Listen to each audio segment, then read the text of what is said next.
Seconde manière de placer des repères, ça va être de placer un repère sur là où vous êtes situé.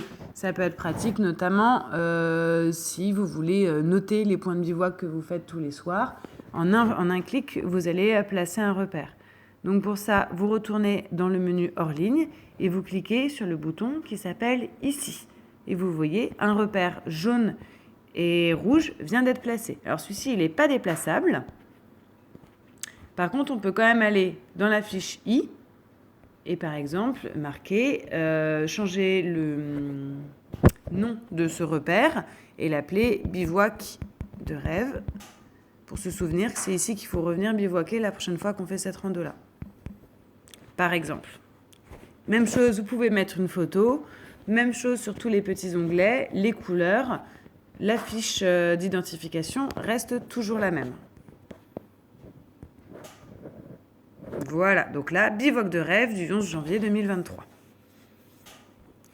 Dernière chose sur les onglets repères, il y a l'onglet photo qui vous permet de placer tout de suite un repère avec une photo.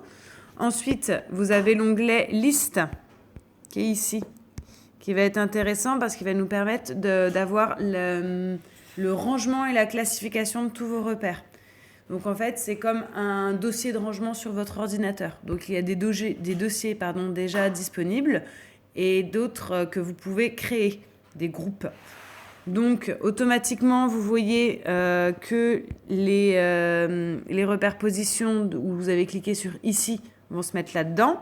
Les repères classiques que vous avez mis vont tous se mettre automatiquement là-dedans. Et après, pareil, vous avez des repères quand vous faites des recherches, des choses comme ça. Il est possible de créer un nouveau groupe en cliquant en bas sur le petit plus groupe qui va nous créer un nouveau groupe ici que je vais pouvoir renommer. Donc je vais pouvoir par exemple faire un groupe où je vais mettre tous mes repères de bivouac en Bretagne par exemple. Si vous voulez classifier proprement et pouvoir les retrouver.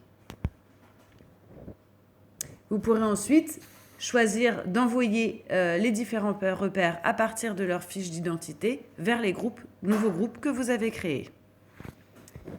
Enfin, pour finir l'onglet repères, vous avez les deux derniers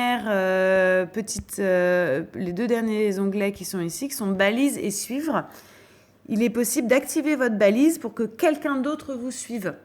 Donc ça, c'est pas une fonctionnalité qu'on va voir pour l'instant, mais on pourra en reparler si c'est des choses qui vous intéressent, on pourra regarder ça ensemble.